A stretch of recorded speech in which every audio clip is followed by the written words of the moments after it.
Assalamu alaikum once again. Welcome to Sunsilk World Cup Cricket Hangama. It is presented by Panther Tires, powered by Sparks Smartphones. उनका कहना है shine with Sparks, and of course brought to you by Zameen.com. हर पता हमें पता है. My distinguished gentlemen and my colleagues, my partners in crime, ladies and gentlemen, Mr. Salim Malik Sahab and of course Abdur Rauf Sahab. Ji sir बताइए क्या सिलसिला हुआ? आप लोगों ने कहा था न्यूजीलैंड, मैंने कहा था India and India one. Very convincing. ये कल की वीडियो ने मरवा दिया. नहीं, मगर आप ये देखो, हमने कहा था अगर न्यूजीलैंड 300 नहीं करती, 300 प्लस नहीं करेगी तो फिर बड़ा मुश्किल चांस है न्यूजीलैंड के जीतने. 300 नहीं हुआ, फाइट किया फिर भी उन्होंने. मगर इसमें एक चीज़ मैं आपको बताऊं, हम बार बार रोज़ ही कहते हैं, आज फिर कह देते हैं कि देखें, जब मिचेल और रविंद्रा खेल रहे थे ना, हाँ, दो आउट होने के बावजूद उन्होंने बड़ी अच्छी इनिंग बिल्ड की. बहुत खूबसूरत, 130 रन मुश्किल से निकाल के ले गए. मगर उसके बाद जब ज़रूरत थी ना, मैं रऊफ को बैठ के ये कह रहा था, मैंने कहा यार पता नहीं प्लेयर्स क्यों ये रियलाइज़ नहीं करते कि हम सेट हैं, हमें 40 ओवर तक मैच को लेके जाना है, उसके बाद हमने बड़ी हिट्स पे जाना है. आप देखो, अच्छा खासा वो दोनों जा रहे थे. रविंद्रा ने ऊंची हिट मारी, आउट हुआ, एकदम प्रेशर में आई टीम. उसके बाद सिर्फ मिचेल रह गया, बाकी तो फिर साथ ही देते रहे. और एंड में जाके देखें, मिचेल आखिरी ओवर्स में वो बेचारा सिंगल भी नहीं कर रहा था, क्योंकि उसको पता था सामने से कुछ नहीं होना. बात ये है कि जब भी कभी पार्टनरशिप लगे ना, ये आई डोंट नो कोचेस क्यों नहीं इस चीज़ पे रियलाइज़ करे कि जब पार्टनरशिप लगे तो 40 ओवर तक तो आप देखें, 10 ओवर में ना आप बहुत 120 भी होता है. बिल्कुल होता है, क्योंकि आपको 20-20 के ओवर भी मिलते हैं. मगर लोग, हमारे प्लेयर ऐसे, या तो अपने पे कॉन्फिडेंस नहीं होता कि जैसे कोहली है, भी एक वाहद बंदा होता है जो, आपको बता रहा हूँ ना, आज जो कोहली जिस तरह से खेला है, we want to talk about Kohli and Shami. आज जिस तरह से कोहली खेला है, मैंने बहुत कम ऐसी इनिंग्स देखी हैं जितना उसने आपको अपने आप को रखा है, जितना बैलेंस रखा है, और जिस तरह से वो पूरी इनिंग को लेके चला, उसने बिल्ड किया है. उसने हिंदुस्तान की फतेह बिल्ड की है आज. उसको पता था कि मैंने यहां तक पहुंचाना है. एंड अनफॉर्चुनेट है कि वो 49 जो सेंचुरीज हैं उसका रिकॉर्ड बराबर नहीं कर सका, but he was really really really good. Sir, what do you think of Shami's bowling? देखिए, मेरा ख्याल है कि आउटस्टैंडिंग बॉलिंग की, और इसी चीज़ का काफ़ी दिनों से हम तज़किरा कर रहे थे कि जब आपका बेंच स्ट्रांग होगा तो फिर इस तरह की परफॉर्मेंसेस सामने आएंगी. आप देखें कि पिछले वर्ल्ड कप में भी ये मोस्ट सक्सेसफुल बॉलर रहा, मगर इस वर्ल्ड कप में अभी तक 4 मैचेस में इसकी जगह नहीं बनी थी. मगर उसके बावजूद ये अपनी बेहतरीन फॉर्म में था, फिटनेस में था, और जैसे ही उनको अपॉर्चुनिटी मिली उन्होंने प्रूव किया और 5 विकेटें ली. हम यही बात बार बार कर रहे हैं कि भाई, अगर पाकिस्तान ने भी अपनी टीम बेंच स्ट्रांग किया होता और पाकिस्तान का भी रिप्लेसमेंट प्लान अच्छा होता तो पाकिस्तान की टीम की पोजीशन भी बेहतर होती. हम एशिया कप में भी इसी वजह से स्ट्रगल करते रहे कि हमारे पास जो बेंच था वो स्ट्रांग नहीं था. हमारा एक प्लेयर अनफिट हुआ, नसीम शाह, और हमें 2 बॉलर पाकिस्तान से मंगवाने पड़े, बजाय कि हम जो उधर बेंच था उसमें से यार ये वैसे कमाल किया था. तो अब ये जो वर्ल्ड कप है, वर्ल्ड कप में भी आपके सामने सलीम भाई, ये शादाब खान को हमें आउट ऑफ फॉर्म और 4 मैचेस खिलाने पड़े, 3 मैचेस. चौथे मैच में उसको ड्रॉप करके हमने उसामा मीर को खिलाया, तो वो इतना रस्टी हो चुका था, ना उसे कैच हो रहा था. अच्छा, I want you to see Shami's bowling right now. दोबारा से इसको चलाइएगा. उसमें एक जो इनकी मुझे लगी है, जो कमाल किस्म की, ये हैट्रिक पे थे, हैट्रिक नहीं कर सके, लेकिन जो इन्होंने एक यॉर्कर दिया है वो बड़ा कमाल था यार. मैं कहता हूँ वो इस वर्ल्ड कप की सबसे खूबसूरत बॉल थी. अभी देखिएगा, अभी आएगी. This is, I want you to see it and you to comment on it. मैं चाहता हूँ रो भाई आप बताइएगा. Look at this. देखें, बिल्कुल This is outstanding. और this is just outstanding. यही इनकी स्पेशलिटी, इनकी बॉलिंग की, कि डेप्थ ओवर में बहुत अच्छी बॉलिंग करते हैं, और स्पेशली जब थोड़ा सा बॉल पुराना होता है तो बहुत ही अच्छी रिवर्स स्विंग करते हैं. ये इंडिया के वायद बॉलर हैं जिनको रिवर्स स्विंग पे बहुत ज्यादा कमाल हासिल है. रिवर्स स्विंग कैसे इनको आई? रिवर्स स्विंग इन्होंने सीखी है, मुझे नहीं पता आप कहाँ से सीखी और किसने सिखाई है, मगर इन्होंने आप लोग मेरे कुछ सवाल पे मुस्कुराने लगते हो. असल में देखें, मैं उसका जवाब देता हूँ आपको. पहले मैं ये बता दूं कि हम बार बार ये, इसने क्यों अच्छी बॉलिंग की, हमारे यहाँ क्यों नहीं फास्ट बॉलर इतना अच्छी, बाहर वाला बंदा जो कोई अनफिट होता है तो आके क्यों नहीं करता. उसकी रीज़न ये है कि हम बार बार कहते हैं कि ये 4 ओवर के बॉलर हैं हमारे, जो फर्स्ट क्लास नहीं खेले. इसको देखें, ये थ्रू आउट इंडिया के लिए टेस्ट मैच खेलता है और लंबी बॉलिंग करता है. इसलिए जब वो आया आज उसको इस चीज़ की फिक्र नहीं थी कि मैंने 10 ओवर करने हैं, या ये फिक्र नहीं थी कि यार मैंने 4 ओवर करने। बड़ा इंप्रेसिव है, बहुत इंप्रेसिव रिकॉर्ड है सर जी शामी का। ये देखें, इसने रिवर्स स्विंग बहुत डेवलप किया है। उसकी रीज़न ये थी जो आप बार बार पूछते हैं, हमारे कुछ पाकिस्तान से लोग गए थे जिन्होंने जाके इनको रिवर्स स्विंग सिखाई। ओके, वो गैस अब आप खुद कर लीजिएगा कि कौन गया था। तो वहाँ That's okay, that's okay, कोई वहाँ मसला नहीं। इन्होंने जाके उसको सिखाया। उसके बाद ये इसको अगर आप देखें इसकी परफॉर्मेंस टेस्ट के मैचेस में इसने 5 आउट किए हैं और बड़ा लंबा लंबा इसका स्विंग हुआ। तो ये बात ये है कि एक तो ये रीज़न है कि ये पुराना बॉल आप देखें। आज कमेंटेटर कह रहे थे, कुछ लोग कह रहे थे कि इसको नया बॉल करवाना चाहिए था, नया बॉल क्यों नहीं करवाया। उसकी रीज़न ये थी नया बॉल ना करवाने की कि ये पुराना बॉल बहुत अच्छा करना शुरू हो गया था, क्योंकि उसको रिवर्स स्विंग पे कंट्रोल था। यॉर्कर हमेशा याद रखिएगा वो बंदा अच्छा मारेगा जिसको रिवर्स स्विंग करनी आती कंट्रोल है। होगा। दूसरा फास्ट बॉलर, हमारे कितने फास्ट बॉलर यॉर्कर मारे हैं, क्योंकि रिवर्स स्विंग हो ही नहीं रही उनसे। जब शहीन या रऊफ उस वक्त यॉर्कर मारेंगे जब रिवर्स स्विंग होगी, उसके बगैर यॉर्कर मारना बड़ा मुश्किल काम है। सिर्फ एक बंदा मारता है इन्हीं का फास्ट लेकिन बॉलर। सलीम भाई इसमें जो आपने बात की है ना कि हमारे बॉलर क्यों यार्कर नहीं मार रहे, यार्कर आपने जो इसका जवाब ही जो आप पहले ही दे चुके हैं कि ये टेस्ट मैच भी खेलता है, लॉन्ग फॉर्मेट और फर्स्ट क्लास क्रिकेट खेलता है। इसके जो मोटर स्किल्स हैं, जो बॉलिंग मैकेनिक्स है, वो डेवलप हो चुके हैं लंबी बॉलिंग कर करके। तो इस वजह से इसके जो बाजू हैं या इसके आम जो मसल्स हैं जो यूटिलाइज होते हैं बॉलिंग में, वो डेप्थ ओवर में भी जाके 10वें ओवर में भी जाके स्ट्रांग रहते हैं और ये यार्कर बड़े कंट्रोल से करता है। हमारे बॉलर क्या है, हमारे 4 ओवर्स के T20 खेलकर उनके मसल्स जो मोटर स्किल्स हैं वो 4 ओवर के डेवलप हैं। वो जब 3-4 ओवर कर जाते हैं तो उनमें इतनी स्ट्रेंथ ही उनके मसल्स में नहीं रहती कि वो 10वें या 9वें ओवर में जाके वो यार्कर कर जोर सके, लगा तो इसीलिए वो रन एक्सीड करते हैं।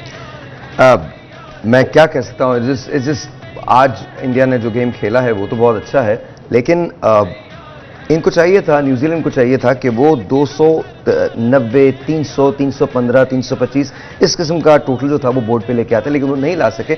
उसकी एक बहुत बड़ी वजह मोहम्मद शामी रहे और इंडियन बॉलर्स रहे इटसेल्फ, बिकॉज जो न्यूजीलैंड की बैटिंग लाइन थी वो उसने भी अच्छा खासा परफॉर्मेंस तो दी है। मिचेल को देख लीजिए, मगर ये कर सकते थे। मैंने आपको कहा कि आज जब पार्टनरशिप लगी थी उस वक्त बड़ा इजी था इनको कि ये अगर 40 ओवर और एक वक्त पे हम लोग साथ ही देख रहे थे तो लग रहा था कि 300 को क्रॉस कर जाएगा स्कोर। एक वक्त पे ये लग रहा वो था। दिखा रहे थे 320 के करीब दिखा रहे थे कि टोटल होगा। लेकिन सलीम भाई उसके बावजूद मेरा ख्याल है कि 274 नॉट बैड, बहुत अच्छा स्कोर था। और ये मेरा ख्याल है कि जो इनिंग खेली है ना विराट कोहली ने, मेरा ख्याल है कि इससे ज़्यादा स्ट्रॉन्ग टेक्निक, इससे ज़्यादा स्ट्रॉन्ग करेक्टर, ये सेल्फ बिलीव और मेरा ख्याल है कि जो डिटर्मिनेशन उसने शो किया इस इनिंग में वो आउटस्टैंडिंग था। रऊफ किस मैच में नहीं की, वो तीनों मैचेस में अच्छा आप खेला। देखो तीनों मैचों में अंडर प्रेशर वो आया है और आके वो टीम को निकाल के ले गया। अच्छा, मुझे इनकी बात बार बार याद आती है सलीम भाई, आपने ये बात कही है कि उसको अपने ऊपर खुद पे इतना कॉन्फिडेंस है, उसको ये पता है कि अगर 10 की भी एवरेज चली जाएगी ना तो मैं उसको कर लूंगा। अच्छा, आप हमें कॉल कर सकते हैं अगर आप सलीम भाई से बात करना चाहते हैं। हम एक चीज करना चाह रहे हैं, हम कुछ बैट्स आपको देना चाह रहे हैं, लेकिन कल से मैं शुरू करूंगा, लेकिन आज के कॉलर्स को भी मैं शामिल कर लूंगा उसके अंदर। अगर आप कॉल करना चाहते हैं तो नंबर आपके पास आएगा, स्क्रीन पे चलेगा। मलिक स्पोर्ट्स की तरफ से मैं जाता हूं और ये मुझे फॉलो कर लीजिएगा। ये वाला बैट है जो हम आप देने जा रहे हैं, दिस इज द बैट। और ये जो है ये वाला bat signed by the legend Salim Malik साहब एंड अब्दुल रऊफ साहब। और ये बैट जो है ये हम आपको देने जा रहे हैं। ये कल मैं इसको देने जाऊंगा, लेकिन अगर आप आज कॉल करते हैं तो आज आपको हम उसमें शामिल कर लेंगे। तो give us a call. And अच्छा सलीम भाई, आपने बार बार यही बात की है, पाकिस्तान ने कुछ आज हमारे कैंप ने, क्योंकि कल हमारा भी मैच है, हमारे कैंप ने कुछ सीखा होगा विराट की इनिंग से। देखें, हमेशा अच्छे प्लेयर से जो उसकी अच्छी चीज़ें हैं वो सीखनी चाहिए। बिल्कुल। और मेरा कोहली एक कंप्लीट बैट्समैन है और उससे आपको जो हमारे यंगस्टर हैं स्पेशली, क्योंकि जो लोग ऑलरेडी पाकिस्तान टीम में खेले हैं वो तो आप सीख नहीं सकते क्योंकि कुछ चीज़ें पक चुकी होती हैं। क्योंकि आप जब पाकिस्तान टीम में आते हैं ना फिर उसको चेंज करना बड़ा मुश्किल हो जाता है। आप किसी को छोटी मोटी चीज़ें तो बता सकते हैं कि यार ये छोटी सी गलती ठीक हो सकती है, मगर फुली टेक्निक उसकी चेंज नहीं कर सकते क्योंकि वो आप कभी जो ऑलरेडी डेवलप हो चुकी है आप उसे। ये यंगस्टर जो हैं जितने भी हैं जो जिन्होंने आगे पाकिस्तान के लिए खेलना है, स्पेशली अंडर 19, अंडर 16, उन लोगों को ज़रूर ये देखना चाहिए, जितने भी दुनिया में अच्छे प्लेयर हैं जो अच्छी इनिंग खेलते हैं उनको देख के सीखना चाहिए कि वो किस तरह टीम को लेके चलते हैं, स्टार्ट किस तरह करते हैं और एंड किस तरह करते हैं। Turning point of the match and impact player sir. Sir turning देखें, एक तो उसने बॉलिंग शामी ने बहुत अच्छी की है, उसने टोटली मैच उनके हाथ से आउट क्लास किया, आउट क्लास कर दिया। फिर विराट ने आके नीचे से जो स्कोर किया है टर्निंग, वरना अदरवाइज तो ऑलमोस्ट अगर विराट आउट होता तो मेरा नहीं ख्याल कि इंडिया स्कोर कर सकता। इंडिया स्कोर नहीं कर सकता। टर्निंग पॉइंट मेरा ख्याल है कि जहाँ पर जडेजा रविंद्रा आउट हुआ था, वो टर्निंग पॉइंट था, क्योंकि अगर वो पिच पर स्टे करते तो मेरा ख्याल है कि 300 क्रॉस कर जाते न्यूजीलैंड। ये दूसरा मैच है, रविंद्रा ने ही किया। और जो दूसरा इम्पैक्ट प्लेयर है वो है शामी। शामी की 5 विकेटों ने बहुत बड़ा इम्पैक्ट डाला। अच्छा, और मेरे ख्याल में एक चीज़ है जो मतलब वो बहुत बड़े खिलाड़ी हैं रोहित शर्मा, और मेरे फेवरेट तरीन लोगों में से हैं वो। बाहर जा रही है बॉल और आप जिस तरह से वो खेलें उसको, और वो एज लग के बदकिस्मती थी, बट आई थिंक थोड़ा सा उनको स्टे करना पड़ेगा मजीद। और आज उनकी इनिंग्स बहुत अच्छी थी, लेकिन रोहित कैन नॉट स्टे। असल में मैंने आपको याद होगा, मैंने पिछली दफ़ा भी आपको एक चीज़ बताई थी, जो जिसके पास बहुत ज़्यादा स्ट्रोक्स होते हैं ना, हाँ, वो वाला प्लेयर है। हाँ। उसको हर बॉल लगता है कि इजी है और वो शॉट खेलने अच्छा, जाता बाकी है। वो आप ऐसे लग रहा था कि जैसे वो बॉल को आप देखें, वो कोई बॉल साहब भाई वो रोकता नहीं है, रोकता नहीं। उसको हर बॉल लगती है कि मैं इसको शॉट खेल सकता हूँ। उसमें फिर क्या होता है कि आप गलती के चांसेस बहुत ज़्यादा होते हैं। बॉलर के लिए बहुत चांस होता है कि वो उसको विकेट भी मिलेगी, क्योंकि उसने हर बॉल ट्राई करना है। आप देखें, उसका कैच गिरा, उसके अगली बॉल पे उसने निकल के सीधा छक्का दिया उसको, और क्या टाइम किया था, उसके बाद मिड विकेट पे छक्का मारा। तो वो जो है ना, उसके पास शॉटें बहुत है। और बाकी प्लेयर रोहित और विराट में ये फ़र्क है कि वो टीम को लेके चलता है। हाँ। वो आके ना टीम एकदम डिमोरलाइज कर देता है अगली टीम को, कि वो आते ही तो यही हुआ है आज, बिल्कुल यही हुआ है आज, जब रोहित शर्मा और कॉल आई है। अस्सलाम वालेकुम जी। हेलो, अस्सलाम वालेकुम। वालेकुम सलाम। सर आपका नाम? सर आदिल बात कर रहा हूँ मैं। आदिल, कैसे हैं आप? सर अल्लाह का शुक्र है। ऑलराइट आदिल, कोई सवाल है आपका सलीम भाई से या रऊफ भाई से? सर सलीम भाई से मेरा सवाल है। बोलिए। ये सर मसला ये है, हमारी टीम बहुत अच्छी है, लेकिन नो डाउट इस टाइम पे जो है ना बहुत प्रेशर में चल रही है, और मेरे हिसाब से इंडिया की सरजमीन पे आराम से वर्ल्ड कप भी उठा सकती है। लेकिन हमारी आवाम अगर थोड़ी सी इससे प्रेशराइज ना करे, कोई क्रिटिसाइज ना करे, क्योंकि पिच पे जो खेल रहे होते हैं ना, उनको पता है कि 1.5 करोड़ आवाम जो बैठी हुई है ना, वहाँ सारी इंडियन बैठी हुई है। मैच बहुत अच्छा हुआ, हमारा पिछला मैच भी बहुत अच्छा हुआ, लेकिन हमारा जो शाहिद आफरीदी है वो उसकी परफॉर्मेंस नहीं आ रही। लेकिन सलीम साहब से मैं यही बात करना चाहता हूँ कि ये इतने सीनियर है, तो थोड़ी सी इसके ऊपर ये मुझे ये बताएं कि हमारी शाइन की बॉलिंग में क्यों फर्क आ गया। इतना प्यारा बॉलर था हमारा शाइन, और रऊफ की भी चीज के बाद अगर हमारे पास विकेट नसीब नहीं है तो हमारी टीम नहीं चलेगी। हमारी वर्ल्ड क्लास बॉलिंग है, लेकिन हमारी बॉलिंग चलेगी। लेकिन थोड़ा सा टाइम में रऊफ भाई बैठे हुए हैं, ये भी इस बात को एग्री करेंगे मेरी इस बात को। लेकिन हमारा बाबर नहीं चल रहा, उसमें थोड़ा सा प्रेशर है। लेकिन इस टाइम नो डाउट टीम बहुत अच्छी है हमारी, क्योंकि अगर हम ये सोचेंगे कि हमारे पास ये खिलाड़ी होता है तो ये खिलाड़ी, हम खिलाड़ियों में नहीं जा सकते, तो टीम मौजूद है ना। चले आदिल, बेहतरीन टीम है। Adil, thank you so much for calling. बहुत बहुत शुक्रिया। आपका सवाल मैंने कुरानदाजी में शामिल भी कर लिया है, और हम जैसे ब्रेक से वापस आते हैं तो फिर आके मैं आप दोनों से इसका जवाब भी लेता हूं। शाहीन क्यों नहीं चल रहे, या हारिस रऊफ को क्या हुआ है, या बाबर क्यों नहीं चल रहे, इसका जवाब लेंगे ब्रेक के बाद।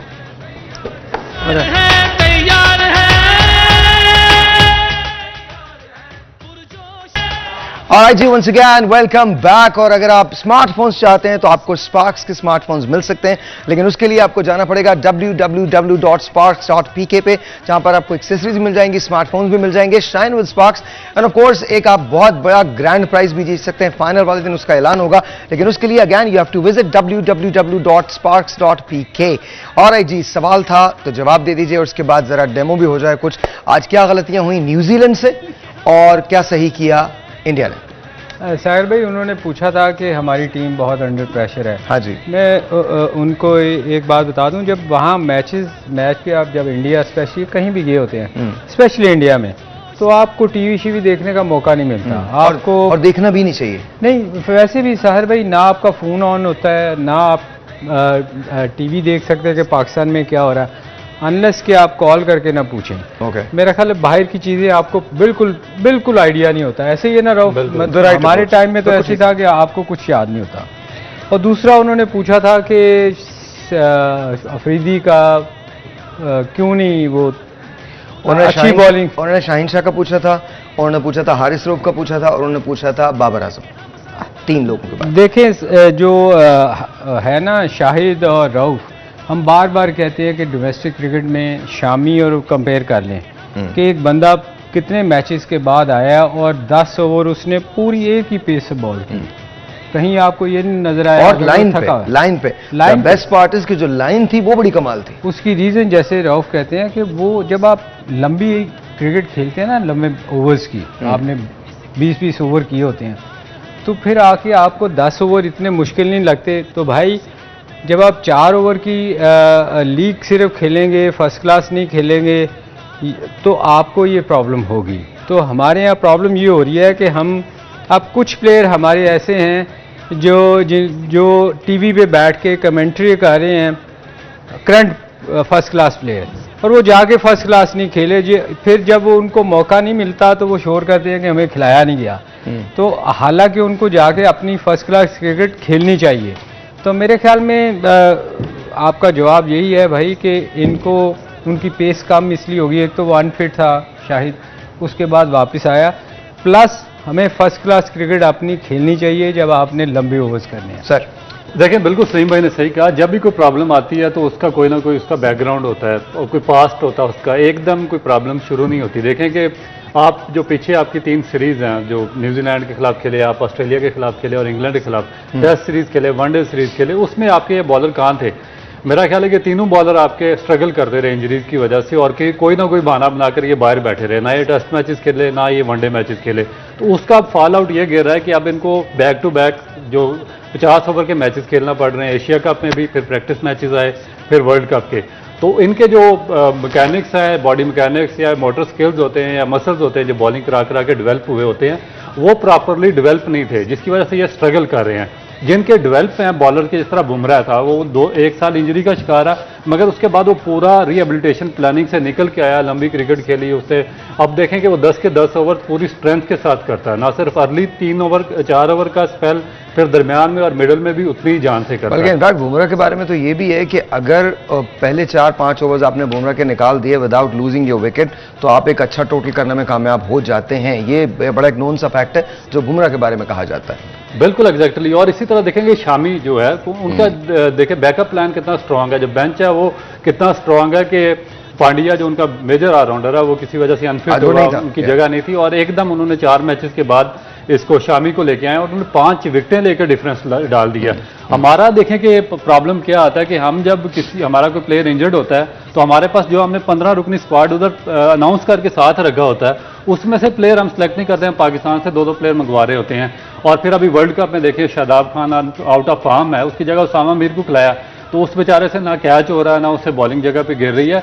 तो ये देखें कि I think there was a lot of pressure on Usama Mir. I think बहुत ज्यादा प्रेशर था उस पे। नहीं होना चाहिए ना, नहीं होना चाहिए, बिल्कुल। आज शामी के पे क्यों प्रेशर? इस स्टेज पे बिल्कुल नहीं होना चाहिए। आप सही कह रहे हैं। डर ये है क्योंकि हम 4 ओवर के लीग्स खेलते रहे हैं, 10-10 ओवर करने पड़े हैं। मुझे डर है कि हमारे फास्ट ओवरों में से कोई अनफिट ना हो जाए। अच्छा, हम बात करें कल अफगानिस्तान से हम खेल रहे हैं और वो मैच इक्वली इंपॉर्टेंट है। आप अफगानिस्तान को ये नहीं समझ सकते कि अफगानिस्तान की टीम जो है पाकिस्तान को टफ टाइम नहीं दे सकती। वो पाकिस्तान को टफ टाइम देने की पूरी सलाहियत रखती है। Obviously we want Pakistan to win, but then again आप कोई चेंजेस देख रहे हैं पाकिस्तान में कल के मैच के लिए? मुझे नहीं लगता कोई खास चेंज होएगी। कोई खास चेंज नहीं होने मुझे नहीं लगता, क्योंकि अगर देखिए अगर आप उसामा को बाहर बिठाते हैं तो ये मेरा ख्याल उसके साथ भी ज्यादती होगी कि आपने एक मैच खिलाया और उसको फिर बाहर निकाल देंगे। तो मेरा ख्याल टीम शायद एक आध कोई चेंज कर दें, मगर मुझे नजर नहीं आती। बहुत ज्यादा sir. May be rest point of view की वजह से कोई चेंज हो सकती है कि आप 5 मैचेस हो गए, 4 मैचेस Rest हो गए। point of view? बिल्कुल, देखें ना 4 मैचेस ये हो गए, उसके बाद 2 आप वार्म अप मैचेस खेले हैं, 6 मैचेस हो गए इन रो में। आगे आपने अच्छा, 5 okay. और इंपॉर्टेंट, वेरी इंपॉर्टेंट मैच आपके आगे आ रहे हैं। तो फिर एक निस्बतन वीक टीम के खिलाफ आपका मैच अफगानिस्तान के, गो कि हम उसको वीक नहीं ले सकते क्योंकि पिछले 2 साल उन्होंने हमें इंतहाई एक्सट्रीमली टफ टाइम दिया हुआ है। तो अब रहू अफगानिस्तान को हमें इजी नहीं लेना चाहिए, जिस तरह उन्होंने हराया है उनको। अभी किसको देखें सही भाई, बिल्कुल इजी नहीं ले सकते, मगर बात यह है कि आपके जो फास्ट बॉलर बैटरी है, जिसमें ये आपकी शाहीन अफरीदी है, हारिस और हसन है, आप इनसे कैसे एक्सपेक्ट कर सकते हैं कि ये 10 के 10 मैचेस आपको गुजार कर दे देंगे बगैर रेस्ट के? रेस्ट भी तो बनता है। आगे आपके 4 मैचेस बहुत टफ है, आपका इंग्लैंड के साथ मैच है, आपका न्यूजीलैंड से, तो आपका आपको साउथ लगता है अफ्रीका से। कि कल के मैच के अंदर शाहिद मेरा शाह ख्याल को है या किसी कि एक बॉलर को रेस्ट देना चाहिए, हारिस को या किसी एक पर, को फास्ट बॉलर। पर रऊफ क्या आपके ख्याल में 10 ओवर बहुत ज्यादा है? इनके लिए तो बहुत ज्यादा, जिस तरह ये नहीं, struggle लेकिन कर मुझे रहे हैं। I with all due respect I don't agree with it. I think कल की I am not in cricket, I am not a नहीं, आप क्रिकेटिंग ठीक कह रहे हैं। एक्सपर्ट, लेकिन मैं आपको बताऊं because we cannot afford to lose another game. We can not afford, बिल्कुल वी कैनॉट अफोर्ड। तो इस वक्त स्पेशली तो उनके ओपनर। हाँ, गुरबाज अगर रुक गया तो फिर क्या होगा? गुरबाज और इब्राहिम उन दोनों पे ही मैच हुआ। आई एम जस्ट सेइंग कि अगर गुरबाज रुक गया तो फिर क्या होगा? तो हमको अच्छा, खैर उसके बारे में बात करेंगे। आज के मैच की सबसे खूबसूरत बात जो थी वो विराट कोहली की इनिंग्स थी। कैसे देखते हैं आप? आज नहीं, पिछले 3 मैचों से उसकी इनिंग्स बहुत खूबसूरत थी। हाँ, अंडर प्रेशर आके जिस तरह वो खेला है मेरा ख्याल है इससे क्रिकेट को अंडरस्टैंड करने वाला शायद ये अभी इस रिसेंट में क्रिकेट में कोई नहीं है। तो वो अगर आपको 10 की एवरेज चाहिए तो वो आके उसी पेस से खेलता है। अगर टीम अंडर प्रेशर है तो वो टीम को लेके चलता है। तो मेरे ख्याल में इससे खूबसूरत इनिंग जो है, जो विराट खेल रहा है क्रिकेट, इससे अच्छा प्लेयर इस वक्त दुनिया क्रिकेट का, इस वक्त की बात कर रहा हूं, दुनिया क्रिकेट का सबसे बड़ा बैट्समैन कौन है आपकी नजर में? ऑब्वियसली विराट कोहली विराट से कोहली। बड़ा तो कोई प्लेयर नहीं है इस वक्त। उसका विराट। रिकॉर्ड बोलता है साहिर अच्छा, भाई, अगर और हम परफॉर्मेंस उसकी देखो। अच्छा, देखिए उसका मैं आपको बताता हूँ डिफरेंस क्या है। उसको अपने ऊपर सेल्फ बिलीव भी है, बहुत ज्यादा। उसको अपना सेल्फ नॉलेज भी है, और उसको अपनी सेल्फ असेसमेंट भी है। ये तीनों चीजें उसके पास हैं, जिसकी वजह से जो सलीम भाई ने बात की है, जब तक एक बैट्समैन के पास ये 3 चीजें नहीं होंगी, वो ना तो इनिंग बिल्ड कर सकता, ना स्टे कर सकता, ना एंड कर सकता। Let me put some names around him. Sunil Gavaskar, Sachin Tendulkar, Virat Kohli. Pick one. नहीं, एक चूज Come on. नहीं No, कर you have to सकते। pick one. You have to pick one. Sir, you are a legend. You are a true legend. देखिए, तो एक तो आपको पिक करना मैं पड़ेगा। करता हूँ, मैं कर देता हूँ, मगर आप उन 2 बैट्समैनों को निकाल नहीं सकते ना। नहीं, आई एम नॉट सेइंग निकाल। आपकी नजर में ये इन देखिए, 3 बैट्समैन तेंदुलकर एक बहुत बड़ा प्लेयर था, ऑफ कोर्स सुनील गावस्कर बहुत बड़ा प्लेयर था, बड़े बहुत। मगर सुनील गावस्कर इन दोनों में फर्क था कि वो वनडे क्रिकेट नहीं खेल सकते थे। उनको वो शॉटें नहीं मारते थे उस तरह। उस जमाने में T20 होती नहीं थी। नहीं, 20 के अलावा वनडे भी वो बहुत कम खेलते जी, बिल्कुल। वनडे में ना वो क्रॉस उनको हिटिंग करनी नहीं आती थी। वो क्लासिक प्लेयर था, वो टेस्ट क्रिकेट की बुक की वाली शॉटें खेलता था। अमेजिंग। वो मैंने उनको खेलते हुए देखा है, साथ बहुत खेला हूँ। जब मैं आया था शुरू में तो वो भी थे। जब उनको कोई फास्ट बॉलर बॉलिंग करता था ना, कोई भी दुनिया का fast bowler, even West Indies के सबसे तेज थे, ऐसा साहिर भाई खूबसूरत वो छोड़ता था ना। आप देखें, उसने कभी हेलमेट नहीं उन्होंने पहना था और वो बड़े आराम से ऐसे छोड़ देता था। आई थिंक वो अंडर द वो पहनते जी। तो बाकी जब दूसरा बैट्समैन आता था ना सामने, तो लगता था पता नहीं दुनिया की कौन सी बॉलिंग हो रही है। वो ऐसे भाग रहे होते थे, कोई उछल के, मगर वो ऐसे आराम से छोड़ता था। अब आज तेंदुलकर और विराट में, इनमें देखें, विराट में और तेंदुलकर में ये फर्क था कि कहा जाता है, मुझे तेंदुलकर बहुत बड़ा प्लेयर था इंडिया का और दुनिया में उसका नाम है, मगर तेंदुलकर का कहा जाता था कि वो जब भी 100 करता है इंडिया मैच नहीं जीती। विराट ने उसका रिकॉर्ड, एक तो अभी उसकी बड़ी क्रेडिट पड़ी है, एक सेंचुरी रह गई है, एक सेंचुरी रह गई है, और आप देखें कि उसने कितने मैच जितवाए, कोई शक नहीं उसने। लेकिन आई थिंक ये तीनों लोग जो थे, ये तीनों लोग बड़े कमाल लोग हैं, बहुत कमाल लोग हैं। अच्छा, एक मैं नाम थ्रो करना चाहता हूं, उसके बाद मैं जानना चाहता हूं। The name is Rahul Dravid. ठीक है, रीजन क्यों? बिकॉज जब भी उसके फेस को दिखाया जाता है, वो इंडियन टीम के कोच हैं इस वक्त, और मुझे लगता है एक बहुत बड़ा फैक्टर कोचिंग भी होती है। What do you think sir? बिल्कुल, और मेरा ख्याल है कि सबसे बड़ा फैक्ट्री कोचिंग होती है, और इंडिया की जो सबसे ब्यूटी है, उन्होंने ये सबसे जो टॉप, आप लोगों के साथ रहते रहते ना, मैं भी ये सबसे जो इंटेलिजेंट बंदा समझने था लगा। और जो सबसे एजुकेटेड बंदा था, उसको उन्होंने अपनी जूनियर क्रिकेट पे लगाया। अभी ये जो 3-4 जो बैट्समैन, जिस तरह शुभमन गिल है, केएल राहुल है, 1-2 और हैं, ये जो आपको इंडियन टीम में नजर आ रहे हैं, ये Even इसी की विराट। इवन विराट, ये इन्हीं की फाइंड है, राहुल द्रविड़ की। और इनकी एक इतनी खूबसूरत बात है, जब ये अंडर 19 टीम को लेकर गए वर्ल्ड कप के लिए, तो जितने इन्होंने 15 रुकनी टीम सेलेक्ट की हुई थी, सबके सबको इन्होंने equal opportunity the.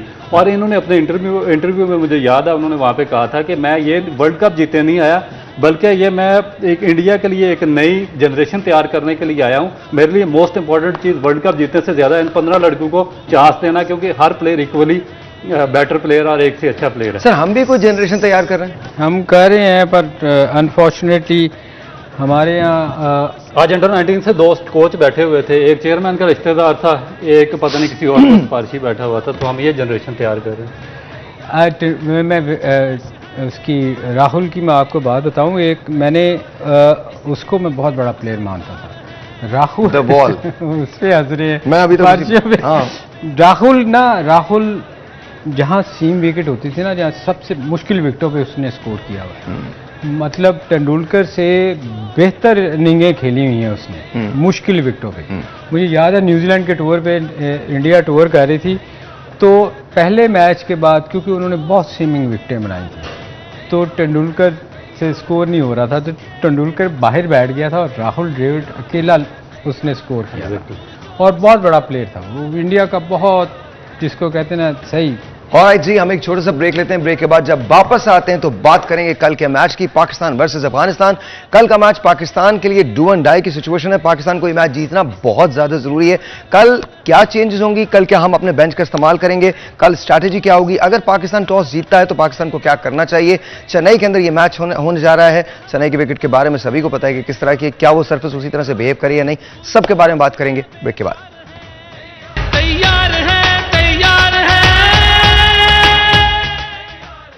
Alright, ji, once again, welcome back. I am with Salim Malik Saab and Abdul Rauf Saab. Sir, tomorrow's match between Pakistan and Afghanistan. Pakistan को स्ट्रैटेजी क्या अपनानी चाहिए अफगानिस्तान के खिलाफ? एग्रेसिव, पैसिव, क्या करना चाहिए? अटैक और should defend, should be careful, क्या? देखें, एक बॉलर उनका है जिसको उनको बहुत राशिद खान। राशिद, देखिए वही टीम को, मैच को ना चेंज करता है। वैसे तो उसके दूसरा बॉलर भी उनका बहुत अच्छा है, पर मोस्टली विकेटें जो है ना, जो इम्पैक्ट प्ले, जो डैमेज करता है, वो है राशिद। उसको आपको चांस नहीं लेना चाहिए, आपको विकेट नहीं देनी उसको, ये सोच के जाना चाहिए कि यार 5-4-5 उसके।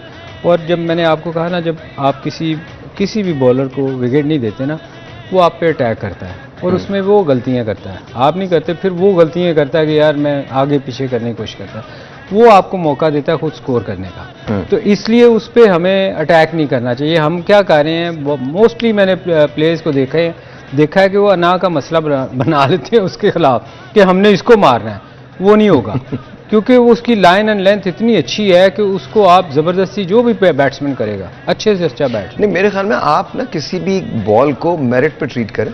अगर कोई ऐसा बॉल आपको लूज मिल रहा है जहां आप खेल सकते हैं स्ट्रोक, तो खेलें, लेकिन अननेसेसरीली अपनी विकेट गंवाने की जरूरत नहीं है। साहिर भाई, मैं वही कह रहा हूँ ना, जब आप उसको चांस नहीं देगा ना, वो आपको चांस देगा, वो आगे पीछे करेगा आपको, वो 100% आगे पीछे बॉल करेगा आपको। जो आपको मौका मिलेगा उसको 4 रन मारने का भी और 6 रन मारने का भी, क्योंकि छोटी बाउंड्रीज हैं, तो आपको उस पर चांस नहीं लेना, उसको लेने दे चांस, आप उसका फायदा उठाएं आप। सर, क्या स्ट्रैटेजी होनी चाहिए पाकिस्तान की? सबसे नंबर 1 स्ट्रैटेजी तो ये है कि पाकिस्तान को टॉस जीतकर पहले बैटिंग करनी चाहिए।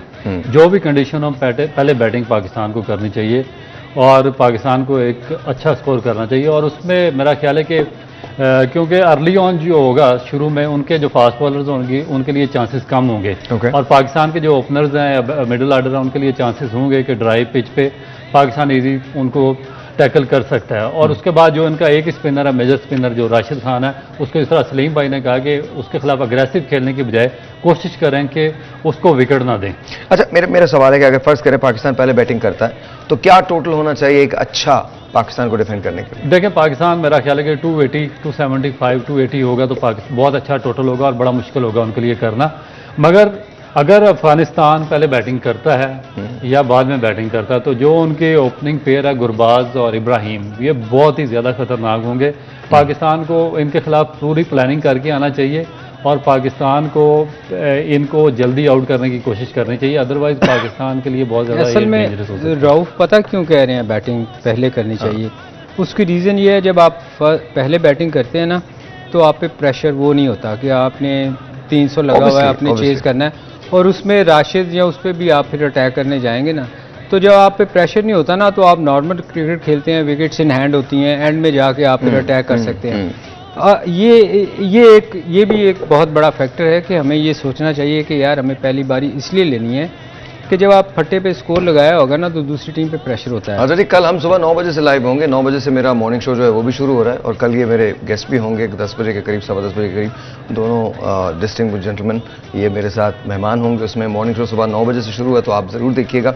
और उसके बाद फिर 12 बजे हम दोबारा लाइव होंगे क्योंकि कल पाकिस्तान का मैच है, तो कल हमारी जो ट्रांसमिशन है वो 12 बजे से शुरू होगी और 2 बजे तक जारी रहेगी। उसमें आपकी पार्टिसिपेशन, कल हम बैट देने जा रहे हैं मलिक स्पोर्ट्स की तरफ से आपको, और कुछ और प्राइजेस हैं जो हम आपको देने जाएंगे, लेकिन उसके लिए आपको कॉल करना बहुत जरूरी है। आप हमें कॉल कीजिएगा तब हम बात करेंगे। इंपैक्ट प्लेयर दोनों टीम्स की तरफ से कौन हो सकता है? इधर से तो राशिद मुझे है, राशिद, और उधर से भी राशिद, गुलबा मतलब हो सकता है। नहीं, उधर से देखें स्ट्रगल कर रहे हैं सारे, मगर ये है कि बाबर पे मुझे बहुत उम्मीद होती है कि वो एक हमारा आई थिंक कल Babar has to come through for us. कल बाबर को ये करना होगा, कैप्टन इनिंग्स भी खेलनी पड़ेगी और डिसीजन भी मेरे ख्याल में। And usually Babar is very collective and calm, ऐसा नहीं है कि बाबर अपने आप को लूज कर देता है, लेकिन आई थिंक कल उस पर एडिशनल जिम्मेदारी शफीक और अब्दुल्ला शफीक, अब्दुल्ला शफीक उसका ठहरना बहुत जरूरी है। Abdullah Shafique, so for you it's Abdullah Shafique, for you it's Rashid Khan. आप बॉलिंग में बता दीजिए पाकिस्तान का कौन सा बॉलर है जो अफगानिस्तान को परेशान कर सकता है? शाहीन आफरीदी। शाहीन शाह आफरीदी, वो समझते हैं? हाँ, वो हमेशा उसने अफगानिस्तान के खिलाफ अच्छा परफॉर्म किया। ओके ओके इस वजह से। ओके, सो आई थिंक अगर हम ये कहें तो बॉलिंग के अंदर शाहीन शाह अफरीदी, बैटिंग के अंदर बाबर पे जिम्मेदारी होगी और अब्दुल्ला शफीक पे जिम्मेदारी होगी, and then you Singh, Rashid Khan, और देन उनके जो दोनों ओपनर्स हैं उन पे जिम्मेदारी होगी। तो these are the 3 players from Afghanistan, 3 players from Pakistan जो इंपैक्ट कर सकते हैं। अगेन मैंने आपसे पूछ लिया था, फिर भी पूछ रहा हूं, क्या पाकिस्तान को कोई चेंज करनी चाहिए? और बस सलमान अली आगा बिल्कुल होना चाहिए उसको, और मेरा ख्याल है कि मुझे भी लगता है हाँ, उसको होना चाहिए टीम के वैसे अंदर। हमारी टीम करती नहीं है यार, अब होना तो चाहिए कि आपको उन प्लेयरों को भी खिलाना चाहिए जो होता क्या है कि नॉर्मली जैसे इंडिया क्वालिफाई कर गई ना तो फिर उन पर प्रेशर नहीं होता कि वो अपने लोगों को, हमारे ऐसा करते हैं कि 5 क्वालिफाई कर गए हैं।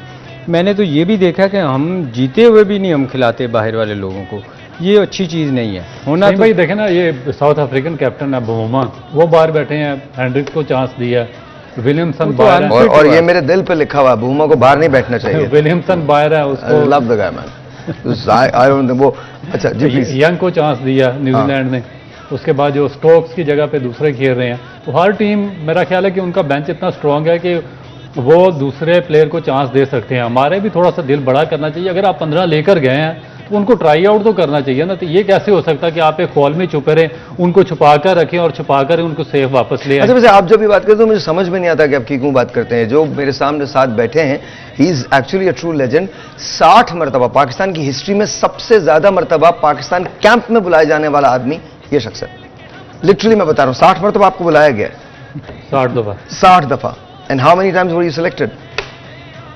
ये लेट होता रहा मेरे लेट होते रहे। राउफ ने जब 96, कल आप पूछिएगा कि 96 इसने आउट किए थे, तो उसके बाद 50 वाले को क्यों खिला दिया गया? ऐसा हुआ? और बड़े ईमानदार बन के टीवी पे लेक्चर दे रहे होते हैं जो चीफ सेलेक्टर थे। मैंने पूछा भाई कोई 19-20 का फर्क होता है, तो वो भी जवाब उनको नहीं आया, और 50-70 वाले फर्क से उन्होंने खिला दिया। इन्होंने एक जुमला कहा था, इनका जब मैं इंटरव्यू करूंगा तफसील से तो फिर हम इन पे बात करेंगे, और ये मैंने कहा है कि इन दोनों लोगों का मुझे अलग अलग घंटे घंटे का इंटरव्यू करना है। इन्होंने एक जुमला कहा था, वो मैं आपको अभी नहीं बताऊंगा, लेकिन वो मेरे लिए बड़ा हैरान कुन जुमला था, बिकॉज मैंने इनको हमेशा बहुत स्ट्रॉन्ग देखा है। इनकी क्रिकेट नॉलेज बहुत अच्छी है, इनकी क्रिकेट सेंस बहुत अच्छी है, बहुत ह्यूमरस हैं, ऑलवेज इंस्पिरेशनल हैं। लेकिन एक ऐसा जुमला, इन्हें भी एहसास नहीं है कि उन्होंने क्या जुमला कहा है, लेकिन इन्होंने एक जुमला कहा था जो अभी मुझे याद है। आपको याद है ना वो जुमला, यू नो दैट। तो मैं I am gonna ask him because seriously it just shook me, एकदम से मैं परेशान हो गया था, मैंने कहा ये तो क्या कह रहा है। तो एनीवे, तो कल की प्रेडिक्शन सर बता दें। Pakistan alright sir. 50-50 50-50 यार लीम भाई, अफगानिस्तान से मैच है, जो अफगानिस्तान से मैच है। जो हमारी टीम का मोराल है उसको देखते हुए मैं कह रहा हूँ, हालांकि मैच कोई नहीं है पाकिस्तान के, अगर नॉर्मल हालात होते तो चूंकि हमारी टीम बहुत स्ट्रगल कर रही है, इसलिए मैं खुद भी डरता हूँ। चलें आप बता दें। आप मैं कल बताऊंगा, बट ऑनेस्टली यार ये क्या बात हुई सर भाई, आप आपको आज बता के जाना पड़ेगा एक दिन पहले। कल आगे फिर आप कहते हैं after 1 o'clock my calculation gonna happen after 1 o'clock tonight. लेकिन मैं आपको वैसे बता रहा हूं, मैं बिल्कुल सही कह रहा हूं। देखिए मैं अभी तक गलत नहीं हुआ हूं, मैंने जो प्रेडिक्शन की है वो बिल्कुल ठीक 100% दुरुस्त गई है। आप लोग दोनों ने कहा था आज कि आज न्यूजीलैंड जीतेगा, मैंने आपको कैटेगोरिकली कहा था आज इंडिया जीतेगा। हमने कहा था 300 प्लस करेंगे तो जीतेंगे, अदरवाइज नहीं। हाँ ये सही है, ये सही है, ये सही, ये आपने बिल्कुल कहा था। तो मैंने आपको उस पर कहा था 300 नहीं होते हैं। ये मुझे नहीं पता होंगे कि नहीं, ये तो वल्लाह आलम, ये गैब का आलम इल्म आप जानते हो, हमें नहीं पता था। क्लियर कट कहा था कि इंडिया जीतेगा। इंडिया जीतेगा, इंडिया देखिए। लेकिन आप सुबह का भी बता दें थोड़ा सा। कल मैं बता रहा हूं आपको, मैं कल बताऊंगा आपको। आज हमारे वो भी नहीं आए, उन्होंने नहीं बताया। हाँ अबू बकर वो कल आएंगे ना, आज नहीं आज आएंगे। बताया था उन्होंने, आज बताया था, आज उन्होंने कहा था, उन्होंने भी इंडिया का ही इंडिया ही कहा था। कल हमारे पास एक और गेस्ट भी हैं। अच्छा। और हमारे एक भोले भाई हैं जो कल आएंगे, कल हमें ज्वाइन करेंगे। अच्छा कल आ रहे हैं? कल आ रहे हैं, भोले साहब आ रहे हैं। तो ऑलराइट जी, बस इतना ही टाइम था। ओके हाँ, तो तुम लोग को सर्दी लगती है अंदर? सुभान अल्लाह, very nice, thank you sir, बहुत बहुत शुक्रिया, बहुत बहुत शुक्रिया। इंशाल्लाह कल Pakistan is going to win, इंशाल्लाह सारी दुआएं पाकिस्तानी टीम के साथ। एंड ऑफ कोर्स कल आपसे मिलेंगे ठीक 9 बजे सुबह मॉर्निंग शो के साथ और 12 बजे अपनी ट्रांसमिशन के साथ। तब तक के लिए खुदा हाफिज़।